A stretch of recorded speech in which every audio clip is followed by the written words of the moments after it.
Very sick earlier. Very sick. And I know you have a lot of help from Ian Stark. So has he had any words to say since you've come back? He was smiling, so that's a good start. He was smiling, not swearing. And talk us through the course a little bit. How did Discovery Valley ride? The first time through Discovery Valley wasn't as smooth as I'd wanted. I felt just as I jumped in over the hedge, the AV part, he just caught sight of the camera, and I suddenly thought that 4 strides is never going to happen, so I had to very quickly add for 5, which wasn't the initial plan, so we were pretty close to the planet, but I trust him to get his legs out of the way, which he did. But the second time through Discovery Valley, I really felt he was going, and he jumped that. I was really pleased with the way he jumped that. The 3 strides, 1 stride, so I was delighted. And I have to say, other than, 1 or 2 little blips there, that has jumped better than it looked. Yeah, well, I haven't actually watched anyone all day because I was too nervous.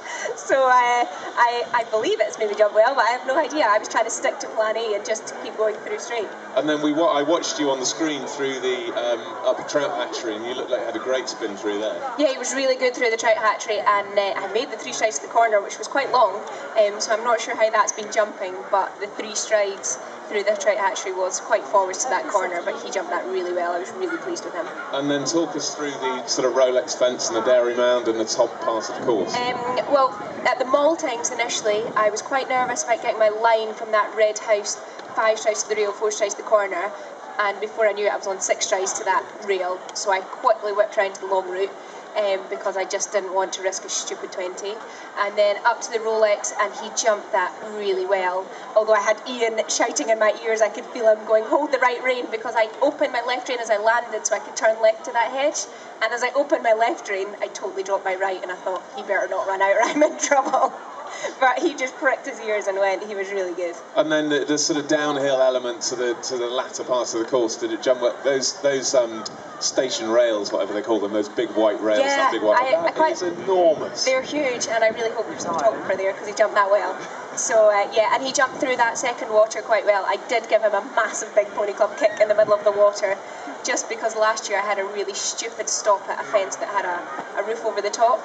And I thought, Ian keeps reminding me about the roofs over the top, so anytime there's a roof over the top and an owl hole, I give him an extra kick, so a proper pony club kick, and he just flew. He was great. He was really good. Was that a great feeling coming over the last couple of fences? Oh yeah, the last couple of fences, yeah. I probably oversteadied for the second last because I thought, oh, I don't want to just cock it up now.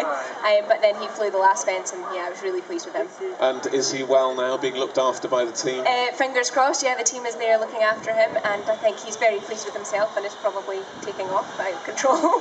And he'd finished, he'd perked up quite well after the cross country. Yeah, he actually did. He probably because I was quite steady in the first part of the course, I really picked up a lot of pace, coming down the hill after Cottesmore Leap. He flew over Cottesmore Leap, and then I felt I really picked up a better pace towards the end, the pace I probably should have had at start. But anyway, he jumped well, so I can't ask for more than that. And as you, what sort of things do you have to do to him now? How do you look after him this evening? He's, fortunately for me, my physio has come down, so she's going to give him a massage this evening. He's just away getting walked and washed off, plenty of ice on his legs, but touch wood, I don't think he knocked anything too hard. And I have a very good farrier who's also here, so fingers crossed he's going to be absolutely fine and right as rain for the morning. So then you have to do the trot up tomorrow morning before then preparations begin for the show jumping. Yeah, the nerve-wracking trot up, but fingers crossed he'll be okay, and he'll have a good night's sleep. And how did it... Oh, somebody's just fallen on the long route. Sorry. Going the long route? Yeah, up the white rails. God, I wish they'd done the straight route. Yeah, they will, yeah. Sorry, got distracted by the TV. Pictures of Ludwig Svennestal, the young Swedish rider, starting there as well. He's going out like he means it there. Yeah, definitely. And the show jumping often can, hold horrors for various event riders. How do you look forward to the show jumping phase?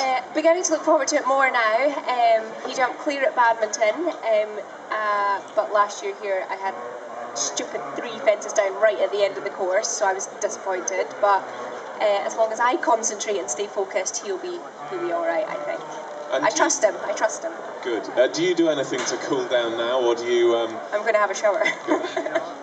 Well, it's great to be able to talk to you after your round, and you've had such a great spin. Yeah, thank you. I wish you the best of luck tomorrow, And I'm sure everybody wants to give her a big round of applause. Olivia Wilmot, ladies and gentlemen. Thanks.